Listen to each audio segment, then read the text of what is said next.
il devait nous tenir au courant, hein, Crunchyroll Kazé, il devait nous tenir au courant, mais ouais. Bah, ils nous ont tenus au courant, quoi, c'est... Voilà. Mais bref, on va en reparler. Bonjour YouTube, bonjour chers internautes, et bienvenue au Manga Café. Aujourd'hui, petit Manga Café News un petit peu différent. On va s'attarder un petit peu sur Crunchyroll, mais vous allez voir qu'on a quand même d'autres petites news que j'ai casées par-ci par-là qui sont assez croustifondants. Casé Crunchyroll. Ah, le beau jeu de mots que j'ai trouvé là, dis donc. Alors bien sûr, vous l'avez compris, on va reparler du cas casé Crunchyroll aujourd'hui avec le changement graphique. On va parler collector avec le tome 10 des carnets de l'apothicaire. La nouvelle collection Black Box basée sur le genre Bara. On part au Japon pour un nouveau spin-off de Bungo Stray Dogs. Japon toujours avec le nouveau manga de Naoshi Arakawa. Et pour finir, les sorties manga du jour, les dernières sorties du mois de septembre. Et oui, allez, sans plus tarder, Manga Café News, eh bien c'est maintenant.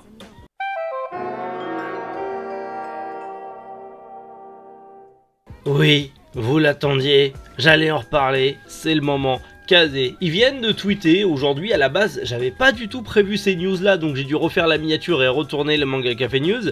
Ça tombe bien que j'étais pas forcément en avance du coup pour le Manga Café News, parce que ça vient de tomber, donc c'est assez frais. Kazé devient Crunchyroll, oui d'accord, mais ça y est, les nouvelles jaquettes sont arrivées. Alors bien sûr, ils nous ont pas dit oui, on vous a écouté, on vous a fait plaisir. Non, c'est bon, vous vouliez qu'on change. Finalement, on fait comme en Allemagne, mais ne nous cassez pas trop les couilles parce qu'il y aura quand même des jaquettes noires et des jaquettes blanches.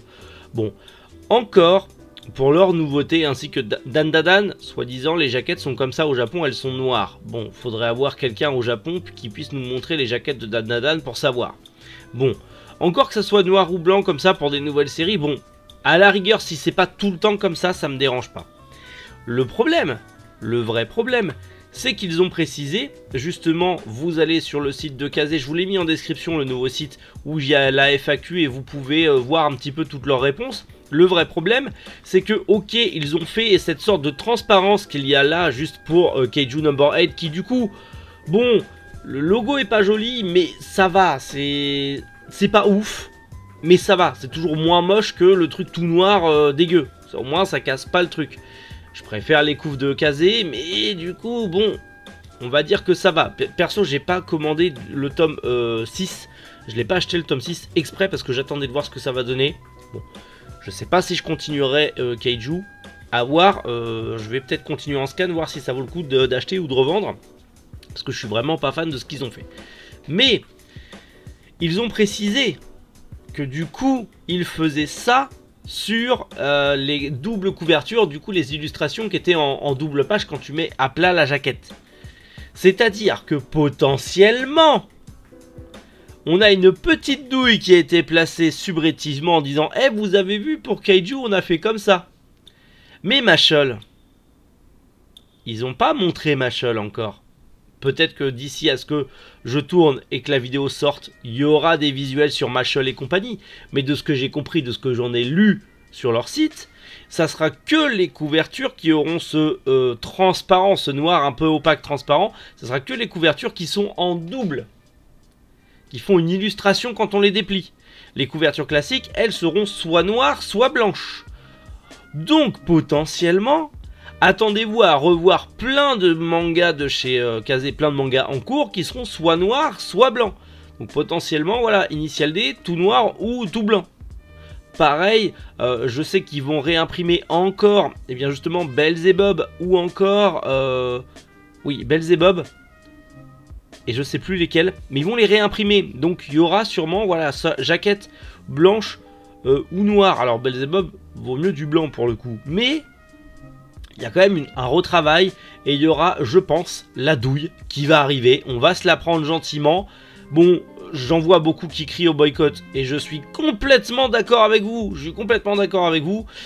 Moi-même, voilà, Dandadan, même si je l'ai comme ça, hein, parce que ma dernière vidéo, le kit presse, la mallette, je devais la recevoir et puis finalement, oups.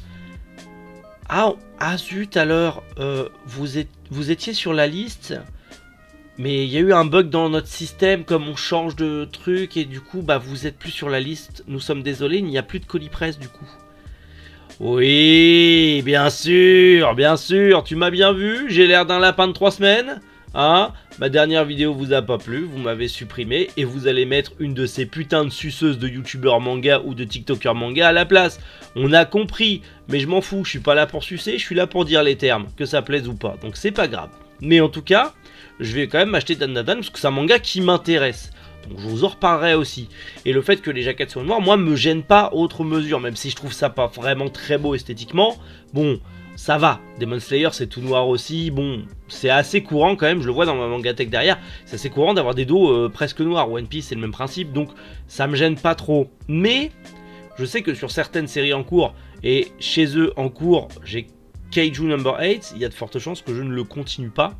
Donc je ne vous pousse pas à aller au boycott, je ne vous encourage pas à aller au boycott, bien évidemment, vous faites comme vous voulez. Si vous voulez continuer vos trucs, faites-le. Si vous voulez commander des jaquettes, faites-le. Juste pour les jaquettes que vous avez, commencez pas à vouloir faire une collection de jaquettes, parce que j'ai vu des trucs sur TikTok où les mecs disaient qu'ils allaient commander des jaquettes de séries entières pour remplir leur mangatech, pour pouvoir flex, en faisant croire qu'ils ont tout ça comme manga, alors qu'en fait c'est que des jaquettes vides. Non mais vraiment, j'en ai vu qui allaient faire ça. Bon, c'est des branleurs, hein, comme d'habitude. Mais j'en ai vu qui allaient faire ça. Niveau environnemental, c'est une plaie. Donc franchement, j'encourage ma communauté. Et je sais que ma communauté est extrêmement intelligente. Parce qu'ici, il n'y a que l'élite qui vient sur cette chaîne, bien évidemment. Les autres, malheureusement, n'ont pas le QI nécessaire pour comprendre. Mais en tout cas, je compte sur vous pour être... pour pas exagérer et pas partir dans l'excès avec ces jaquettes. Moi, personnellement, je me tâte. Kaiju Number 8, si je dois continuer, peut-être que je commanderai les jaquettes pour en faire une vidéo, pour montrer comment sont les jaquettes et voir si ça passe ou pas. Mais dans tous les cas, si ça me plaît pas, ça partira à la vente avec bien sûr les jaquettes offertes à la personne qui achètera le lot. Je sais pas encore comment je vais faire, j'ai quand même envie de voir entre mes mains le produit fini pour pouvoir mieux vous en parler. Ça fait partie aussi de mon métier. À voir ce que ça va donner. Et dans tous les cas, voilà. Vous faites comme vous avez envie, vous continuez de les suivre ou pas. Moi je trouve que bon, au moins ils ont fait l'effort quand même pour Kaiju de faire quand même un truc un peu transparent.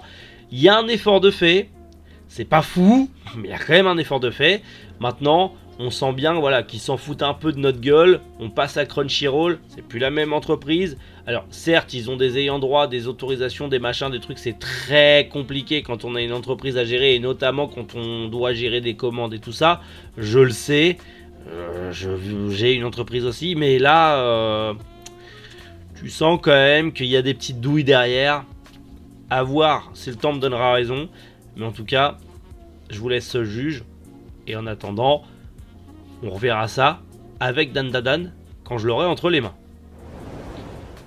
Allez, passons à quelque chose de plus léger. Les carnets de l'apothicaire. Le tome 10 aura le droit à sa version collector. Et ça, c'est plutôt cool. C'est prévu pour le 5 janvier 2023. Le collector devrait coûter 12,90 €. C'est pas encore sûr. Bon, à voir ce que Kiyun dira par la suite. Mais en tout cas, dans ce collector, vous aurez bien sûr une jaquette alternative inédite, ainsi qu'une impression couleur sur toile tendue. Vous savez, c'est ce que vous avez dans tous les magasins style Jiffy, tout ça, les petits carrés de toile tendue. Voilà, ce serait une impression couleur sur une toile tendue avec des arceaux en bois. Bah, en vrai, c'est plutôt pas mal. À voir ce que ça va donner une fois le produit fini. Mais... bah, c'est un petit collector qui change et c'est un petit collector plutôt sympa. Il me semble que pour le collector de Berserk au Japon, c'était pas sur une plaque en métal, c'était sur une toile tendue, l'illustration qu'il y a eu pour le collector de Berserk. Si je dis pas de bêtises, il me semble que c'était pareil dans le même principe. Et ça commence à arriver de plus en plus au Japon, donc on pourrait potentiellement avoir de plus en plus de collectors comme ça qui auraient des impressions sur toile tendue. Ça change des Shikishi, ça change des Ex Libris. Pourquoi pas, avoir la qualité, avoir l'impression si c'est propre ou pas. Mais bon, connaissant Kiyun, j'ai envie de vous dire, je me fais pas trop de soucis là-dessus. Comme je vous l'ai dit, ça arrive chez Kiyun le 5 janvier 2023 au prix de 12,90 €. À vous de le précommander, mais vous inquiétez pas, comme d'habitude, il n'y aura pas de rupture de stock parce que eux, Kiyun, savent gérer les stocks de leurs collectors. Black Box fait plaisir avec une nouvelle collection assez inattendue et assez inattendue dans l'univers du manga. En tout cas, c'est pas tous les éditeurs qui prendraient ce risque parce que c'est quand même un risque éditorial. Black Box va lancer la collection Mentoiko. Donc Mentoiko du nom du mangaka, qui est l'un des piliers du genre Bara. Le genre Bara, en fait, c'est les men's love. C'est contrairement aux yaoi. Les yaoi sont vraiment orientés pour un public féminin. Du coup, le Bara, lui, est aussi un manga homosexuel pour hommes, avec des hommes, pour des hommes, mais dans le genre beaucoup plus viril, avec des traits beaucoup plus durs, beaucoup plus... on va dire plus orienté vraiment pour un public masculin, des hommes très musculeux, très on va dire très fat quoi. On n'est pas du tout dans le genre yaoi où c'est des traits très fins et tout ça, où c'est vraiment beaucoup plus féminisé.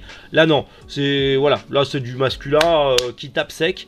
Bon, écoutez, c'est pas mon délire, hein, bien évidemment, vous le savez, c'est pas mon délire, mais je trouve ça très cool de la part de Black Box de lancer ce genre de collection, parce que du coup ça peut parler à un public potentiellement qui manque de ce genre de manga, en tout cas qui apprécie ce genre de manga, qui malheureusement ne s'y retrouve pas forcément dans le Boys Love, enfin en tout cas dans le Boys Love style yaoi.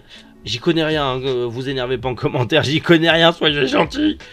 Mais en tout cas c'est un risque que prend du coup Black Box, parce que si ça se vend pas, on se retrouve avec des stocks et ils vont perdre de l'argent. Parce que malheureusement, tout ça, ça va coûter du fric. Surtout qu'il y a beaucoup de mangas qui vont arriver dans des grands formats. Donc, c'est plutôt cool. À voir ce que ça va donner. Est-ce qu'il y aura un public en France pour ça ou pas? Je leur souhaite. En tout cas, je salue l'initiative des éditions Black Box de prendre un risque aussi gros, de lancer ce genre de manga qui plaira pas à tout le monde, mais qui, malgré tout, voilà, ils portent leur coronesse, ils mettent ça sur la table. Donc franchement... qu'une petite maison d'édition comme ça prenne des risques pour développer l'univers manga, moi je dis bravo. Franchement, je dis bravo. Après, pour le reste, à vous de voir si ce genre de lecture vous plaît ou pas.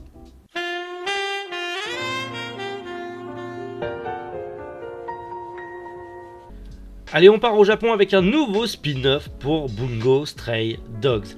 Ce spin-off, du coup, est centré sur Dazai, Shiya et Jugosei, du coup sur leur enfance. Oui, on est sur un spin-off qui va du coup, on va suivre les personnages principaux, et notamment Dazai et Shuya, pendant leur enfance. Du coup, c'est plutôt cool. Ça arrive en pré-publication pour l'instant au Japon, justement dans le Shonen Ace de Kadokawa Shoten. Alors bien sûr, comme je vous l'ai dit, c'est une pré-publication. On a eu quelques lead colors, donc ça donne envie malgré tout. Ça a l'air plutôt propre. À voir ce que ça va donner. Pour rappel, Bungo Stray Dog, c'est toujours disponible chez Ototo, chez nous. 22e tome est sorti il n'y a pas très longtemps. Le 23e tome, lui, est sorti... alors, le 21e tome est sorti en France et le 22e tome est sorti au Japon. Je me suis gouré, m'en voulez pas. Mais en tout cas, si vous aimez la série, dites-vous qu'il y a un spin-off qui arrive et que potentiellement, ça arrivera aussi chez Ototo. Ça, j'espère vous en reparler avec grand plaisir. Japon toujours avec un nouveau manga de fantasy pour Naoki Arakawa. Vous connaissez sûrement Naoki Arakawa pour Your Lie in April ou encore Sayonara Football. On en reparlera très bientôt d'ailleurs. Mais le mangaka a lancé son nouveau manga aujourd'hui au Japon. Et ça, c'est plutôt cool. En gros, c'est un manga en pré-publication dans le Shonen Magazine de Kodansha. Et du coup, on est plongé dans un monde de fantasy où en gros... un jeune homme, voilà, un jeune aventurier qui fait partie d'une organisation qui vit dans l'ombre, subit un peu son quotidien en mode flemme, mais bon, faut bien gagner sa croûte, jusqu'au jour où il va tomber sur une jeune fille qui est portée sur un dragon et qui vient de tomber du ciel. C'est-à-dire que le dragon et elle viennent de se cracher devant lui et sa vie va changer. Bon, est-ce qu'on serait pas sur un slice of life, mais en version héroïque fantasy? Pourquoi pas? Affaire à suivre. En tout cas, pour l'instant, pré-publication japonaise, donc pas de date en France, mais allez savoir, on en reparlera sur cette chaîne peut-être un jour. Donc, abonne-toi si c'est pas encore fait. Comme ça, t'es au courant de toute l'actu tous les jours.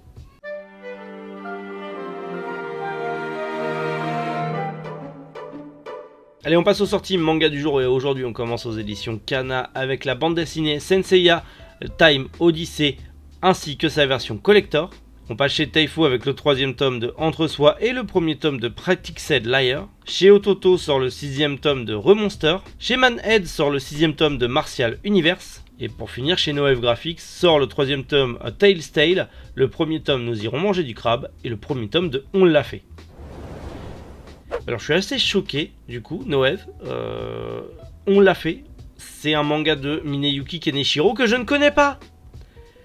Donc je vais me jeter dessus. Je le connais pas.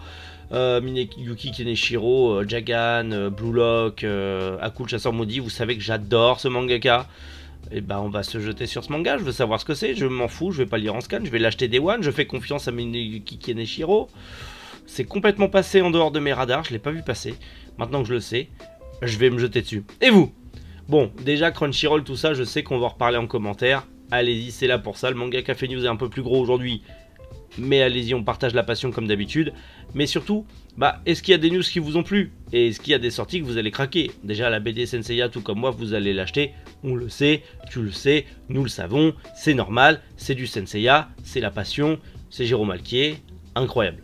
Mais on en parle tout ça en commentaire. Et sinon, je vous retiens pas plus longtemps parce que vous avez un peu autre chose à foutre que regarder un binoclard avec un béret raconter des conneries sur YouTube. Donc d'ici là, prenez soin de vous et passez une agréable journée. C'était Méric. Boujou, les internautes.